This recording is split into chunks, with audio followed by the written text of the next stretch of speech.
Okay, it's April 17th, excuse me, it's August 17th, 2024. I'm with Mr. John J. Jeckovich. We're on segment 2 of his book, Their Mother's Sons, and he just came back to the front lines of the Battle of Bulge from the hospitals in Paris, and he's on a reconnaissance trip right now with 4 other soldiers, but they're basically green. They've never seen any type of combat. How was your day today? And we'll just have to see what happens. As they appeared at time approached, we assembled the CP and awaited further instructions. The lieutenant made a short appearance and told us once again our objective was information raised. His arm waved and said, "Take care and see you soon," and disappeared inside. He never came with us. What's that? That lieutenant never came with us. Never came. He said, "Take care," and he immediately went inside the building. Yeah. And he disappeared. Yeah. Not exactly an inspiring send-off. I thought, but nevertheless,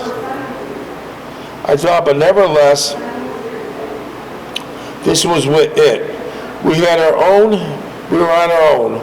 We started and passed our outpost and picked up a password for the night from the last century.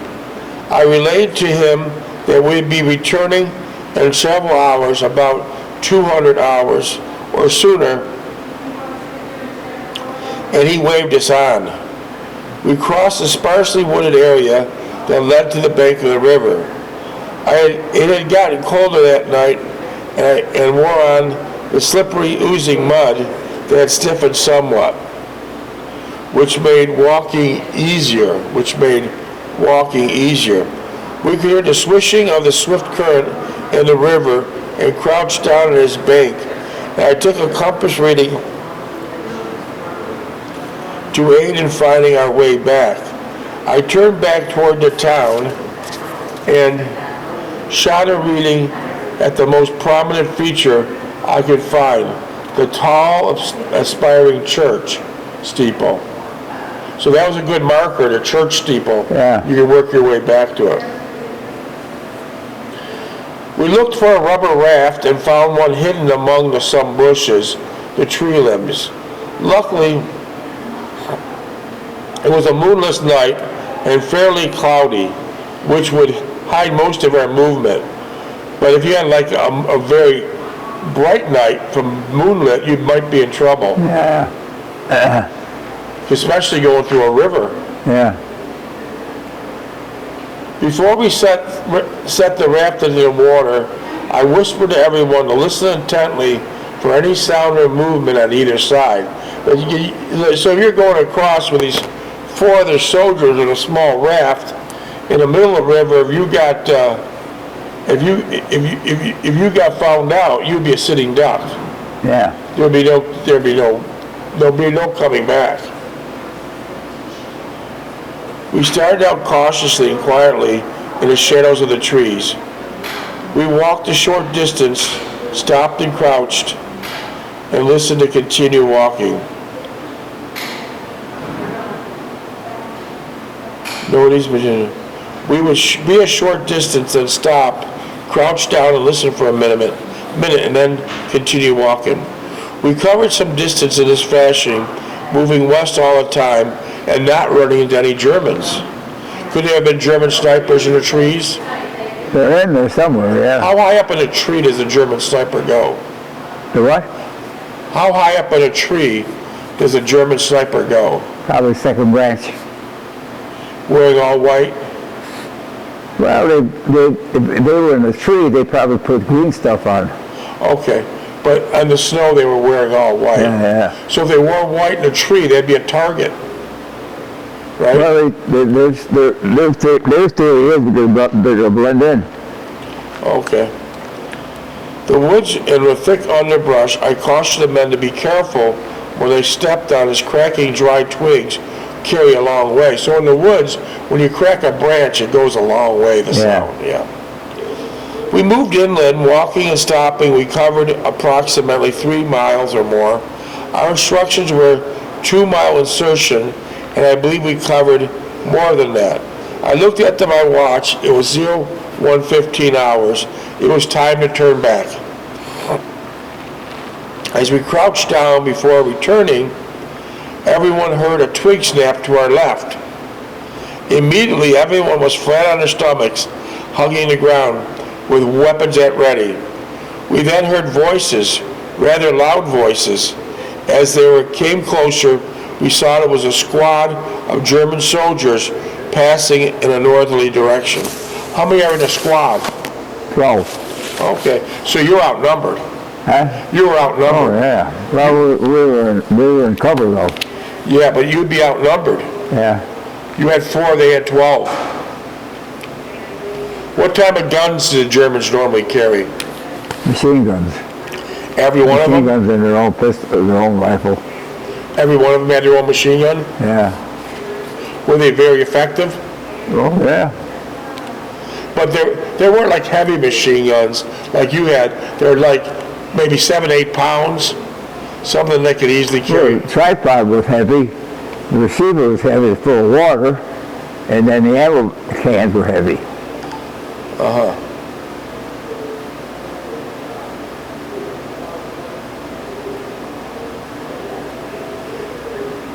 As we crouched down for a break before returning, everyone heard a twig snap to our left.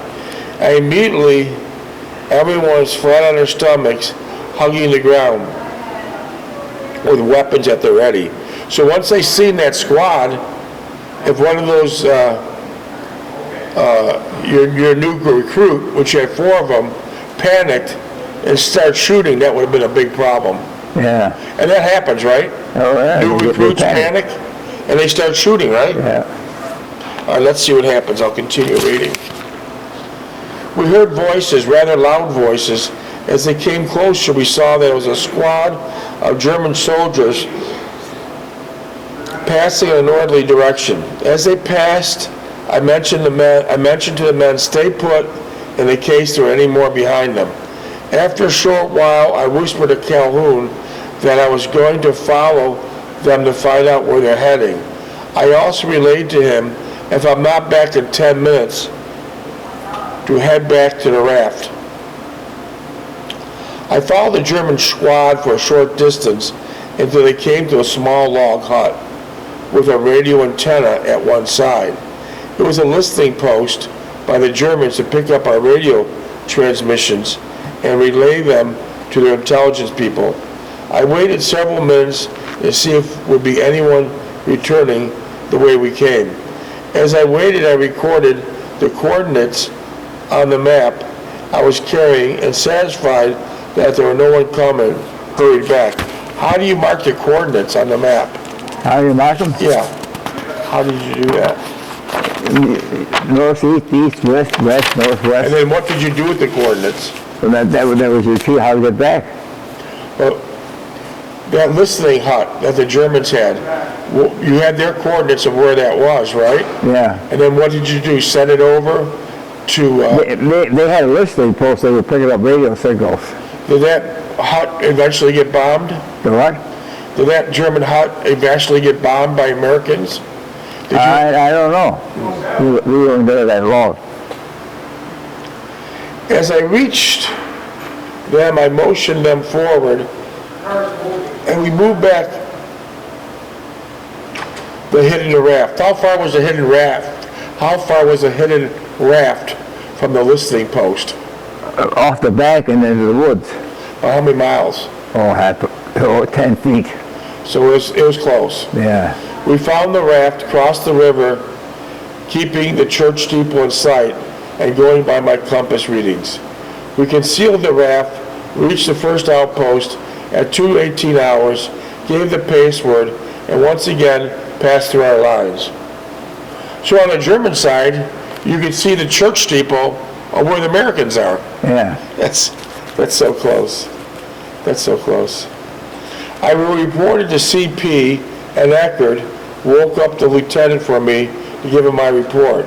He listened, half asleep, and then stated he would get the information back to headquarters. With that, he dismissed me and crawled back into his sleeping bag. Angry at his unconcern, I thought what a joke this whole patrol was. We were out risking our lives for what? Headquarters probably knew about the listening post from the previous patrols. One of the Germans' work detail had come upon us instead. What a waste of life and limb, I thought, as the chain of command that would expose us underlings to such unnecessary danger. So after you gave the information to the lieutenant, he did not seem concerned, and he went back to bed. Yeah. And as you said here on this page, that the Americans already probably knew where that listing post was. Yeah. So they put you in danger for basically nothing. The information was old information. And so they put everyone in danger for nothing, Yeah. right?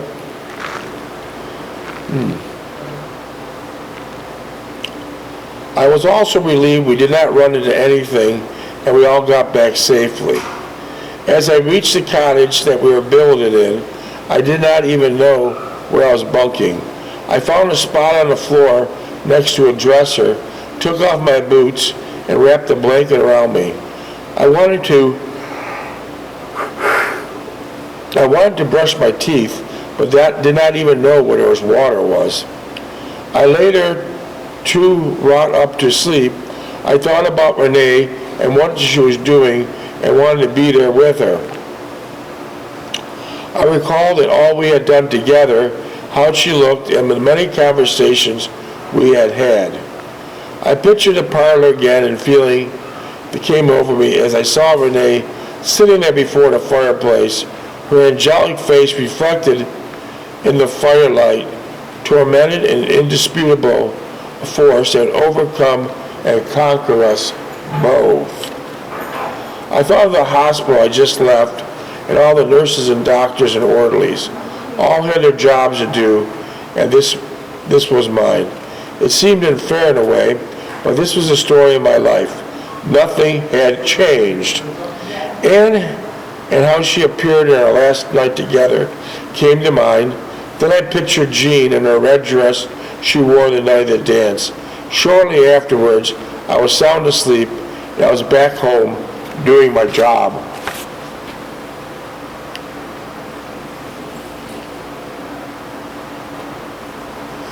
The next day, we were ordered to move out to the area of Venlo, Holland, to relieve Unit 16th Corps along the Rhine River. I rode with Post in the Jeep and gave us a chance to be reacquainted. We talked about our time at Breckenridge and later at Haverford West. He also talked once again about Leip, and it was then he mentioned that he had written Leip's parents, and I told him that it was a magnanimous gesture, and his partner and I should have thought of doing the same. As we bumped along the muddy road, I suddenly asked Post what he's going to do after he gets his service. Without hesitating, he declared that he would return to school, get his law degree, and join his parents' law firm. Minutes? 16. I felt envious and resentful as he spoke lovingly about his parents and their concern for his welfare. He could not wait to get back and resume the relationship that they had terminated so abruptly by the war. I avoid saying anything about my future plans, as I did not have any, nor did I contemplate any. We reached Venlo and were building in a farmhouse on the outskirts of the town. I was hoping we would get a short break to give me some time to get acquainted with the squad. We were positioned in a sector opposite Wesel on the north, Duisburg on the south, located on the west bank of the Rhine River. Our mission was to defend the west bank against enemy attack or patrol activities. We were also to guard the communications lines, utility bridges, and culverts, and to dispatch night patrols to the east shore in order to discover the enemy strength, order of battle, and the terrain situation. We were assisted by the 15th Belgium Battalion. So you work with the Belgian battalions? Oh, yeah. How are they as soldiers? They They were good soldiers. They were. Our language in between them, we didn't understand them. Were they as young as American soldiers? Yeah, Were they as young as American soldiers? yeah, Oh, 18, 19, 20 years old. Wow. This in itself was an indication of a higher authority thought of the division's capabilities. You did not see the 82nd or the 101st guarding bridges or utilities as their prime objective. They were out superheading the drive to Berlin or rescuing some stranded outfit mirrored down in the murderous crossfire. Granted, we were a Green Division, but aside from that, we had never had leadership right from the commanding general on down to a lowly second lieutenant. We were attached to E Company, and I was given the responsibility of the first section of our platoon. I did not mind the extra duty, but I felt somewhat perturbed in the reluctance of the company in obtaining my stripes. So here we go, no stripes. Huh? No stripes. They give you a commanding position, and you've been promised 4 or 5 times for stripes, and either the guys that promised you were killed or they forgot. Stripes weren't that important. If Larson could attain staff through political connections with his uncle, I should be able to obtain a rating through my experience and knowledge. The fact that we were constantly detached to our other rifle companies and therefore out of control of our headquarters platoon afforded us. Yeah, they made Larson a corporal because his uncle was back at headquarters.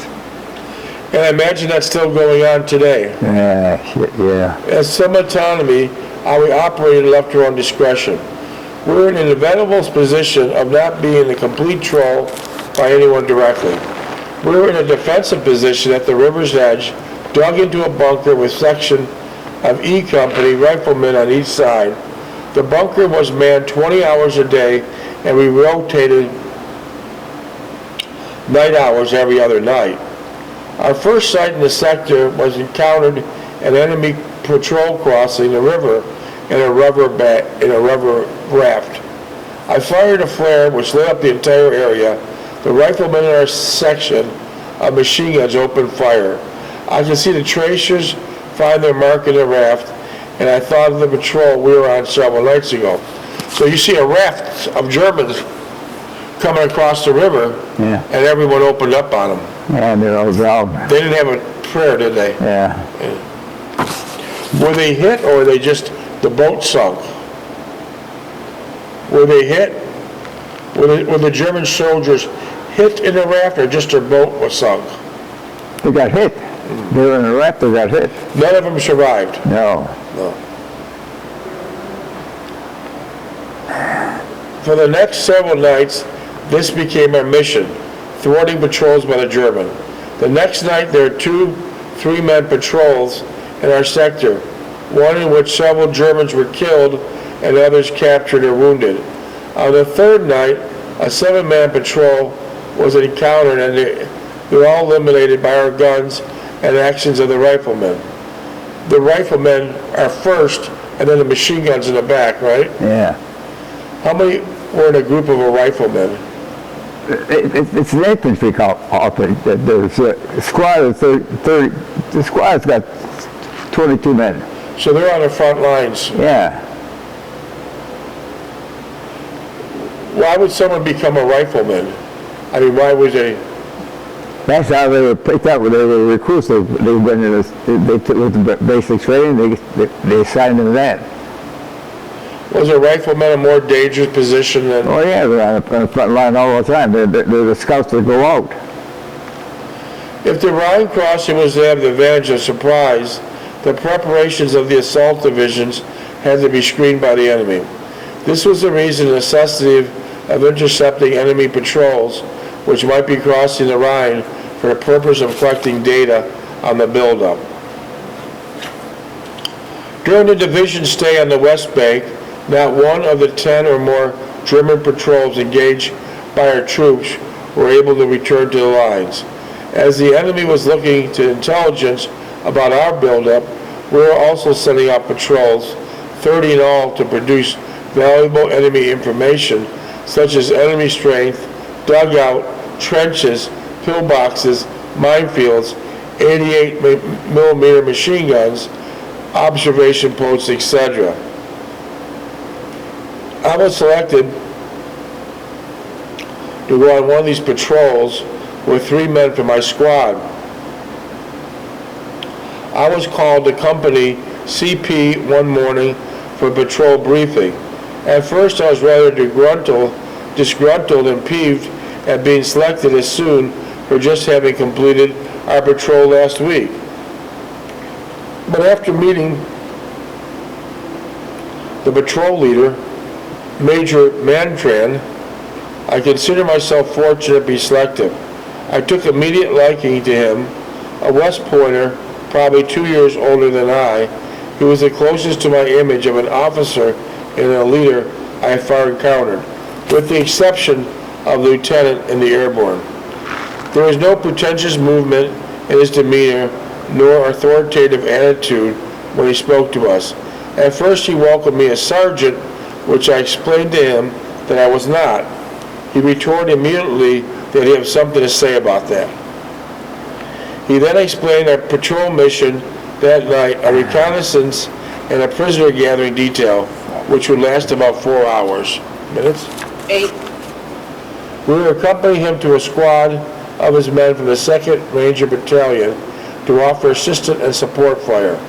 We would be armed with 30 caliber light machine guns with enough ammo to last an hour.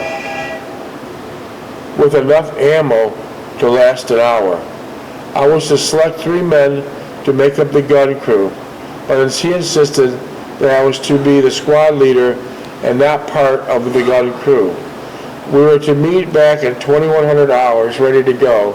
With that, he shook my hand, smiled, and returned to his Jeep. I returned to the squad. On my way back, I decided on who I'd select for the patrol. When I entered the farmhouse, I informed Calhoun, Shepard, and Eisler that they're on patrol tonight.